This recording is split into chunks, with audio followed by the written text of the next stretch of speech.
అనుకూల శక్తిగా మరి అలాగే ఎప్పటికప్పుడు ఒక కొత్త ఒరబడిని సృష్టిస్తున్న మన రాష్ట్ర ఉప ముఖ్యమంత్రి వర్యులు పంచాయతీరాజ్ గ్రామీణాభివృద్ధి సైన్స్ అండ్ టెక్నాలజీ శాఖ మంత్రులు శ్రీ కొణిదెల పవన్ కళ్యాణ్ గారి సందేశం ఇప్పుడు ఇవ్వవలసిందిగా సవినయంగా ఆహ్వానిస్తున్నాం.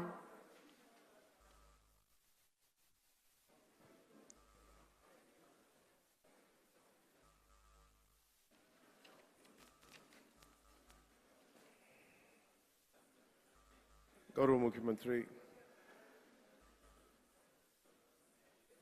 శ్రీ నారా చంద్రబాబు నాయుడు గారికి ప్రత్యేకించి ఈరోజు ఒక హిస్టారిక్ డే. అసెంబ్లీలో కొన్ని దశాబ్దాల పోరాటం తర్వాత వర్గీకరణని ఈరోజు చాలా విజయవంతంగా బిల్లుని ప్రవేశపెట్టి దాన్ని సాధించిన ఘనత గౌరవ ముఖ్యమంత్రి శ్రీ నారా చంద్రబాబు నాయుడు గారు.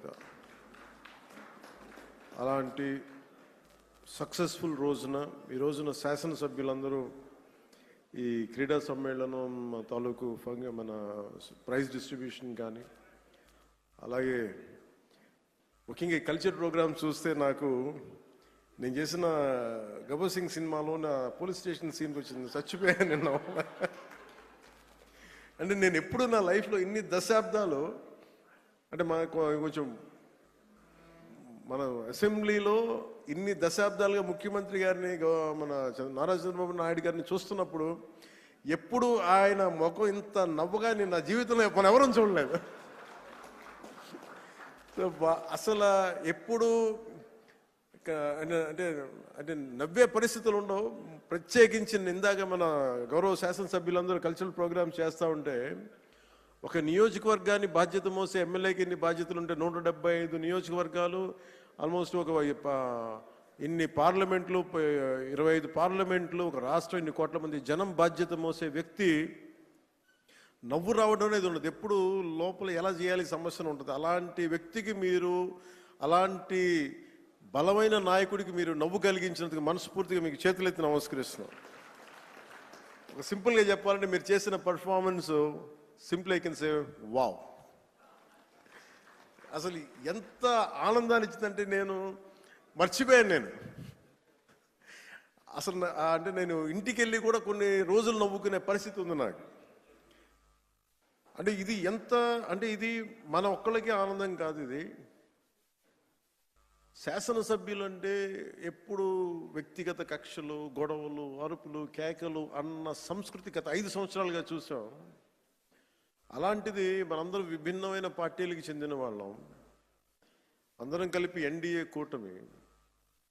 అలాంటి ఇదే వేదిక మీద అనుకుంటగా మన ఎన్డీఏ కూటమి మొత్తం ఆ రోజున పురంధేశ్వరి గారు కానీ నేను కానీ అందరం ఆ రోజున గౌరవ ముఖ్యమంత్రి గారిని ప్రతిపాదించినప్పుడు ఒక కొత్త ఆశ కలిగింది. రాష్ట్రానికి 5 కోట్ల మంది ప్రజలకి, దేశానికి ఒక బలమైన ఒక సమర్థవంతమైన నాయకత్వం ముందుకు వచ్చింది నడిపించడానికని. ఈ రోజున సమర్థవంతమైన నాయకత్వమే కాదు, ఆనందాన్ని పంచే నాయకత్వం కూడా శ్రీ నారా చంద్రబాబు నాయుడు గారిలో చూసాం.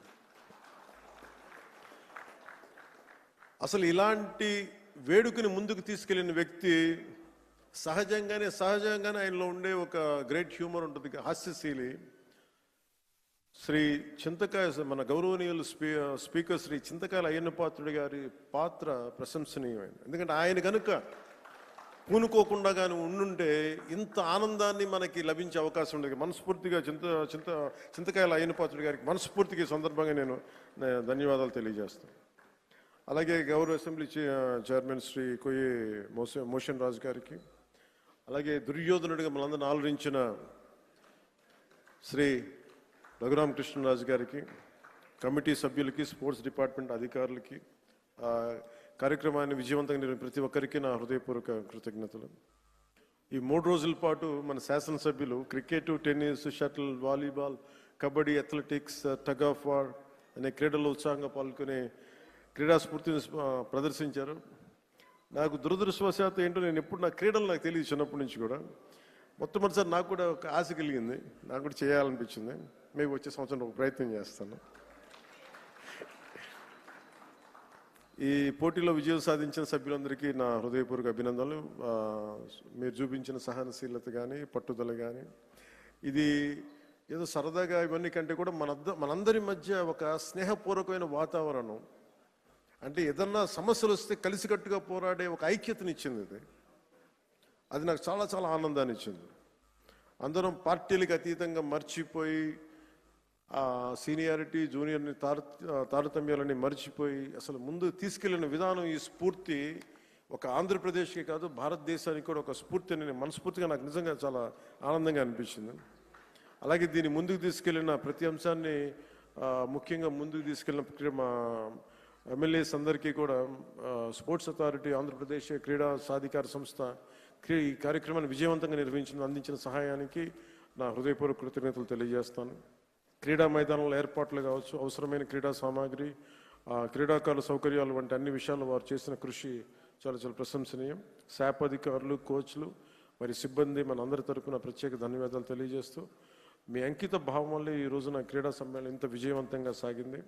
ఈ సమ్మేళనాన్ని విజయవంతం చేసిన ప్రతి ఒక్కరికి నా మనస్ఫూర్తిగా అభినందనలు తెలియజేస్తూ, ఈ పోటీలో పాల్గొన్న ప్రతి ఒక్కరికి నా ప్రగాఢ అభినందనలు తెలియజేస్తూ, విజేతలకు మరొకమారు శుభాకాంక్షలు తెలియజేస్తూ, మనందరం ఈ స్ఫూర్తిని, ఈ ఆనందాన్ని ముందుకు తీసుకెళ్తూ ఈ ప్రజా సంక్షేమం కోసం, ఆంధ్రప్రదేశ్ అభివృద్ధి కోసం గౌరవ ముఖ్యమంత్రి గారి స్వర్ణాంధ్రప్రదేశ్ 2047 దిశగా అందరం అడుగులు వేయాలని, ఈ కనీసం నేను ప్రతిసారి పదే పదే చెప్తాను, ఈ ఆనందం కనీసం స్థిరత్వం ఇవ్వాల్సిన ఆనందం, కేవలం మనం ఈ రోజున ఆనందంగా ఉండటమే కాదు, ఈ ఆనందాన్ని వచ్చే కనీసం 1.5 దశాబ్దం పాటు మనందరం కృషి చేసి ముందుకు తీసుకెళ్తే తప్ప ఈ గాడి తప్పిన ఈ రాష్ట్రాన్ని గాడి పెట్టాలంటే కనీసం 15 సంవత్సరాలు కనీసం పనిచేయాలి.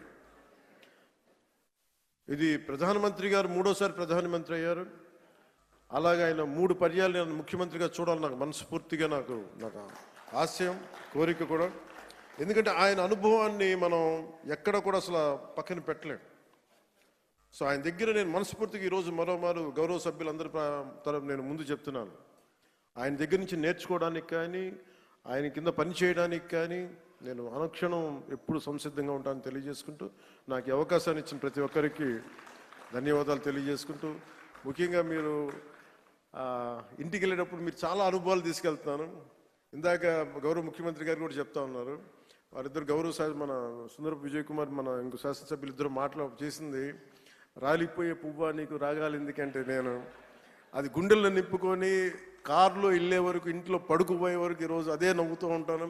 ప్రతి ఒక్కరు చేసింది అంటే మనస్ఫూర్తిగా అందరికీ ధన్యవాదాలు తెలియజేసుకుంటూ, జయ ఆంధ్ర, జయ భారత్, జయ హింద్.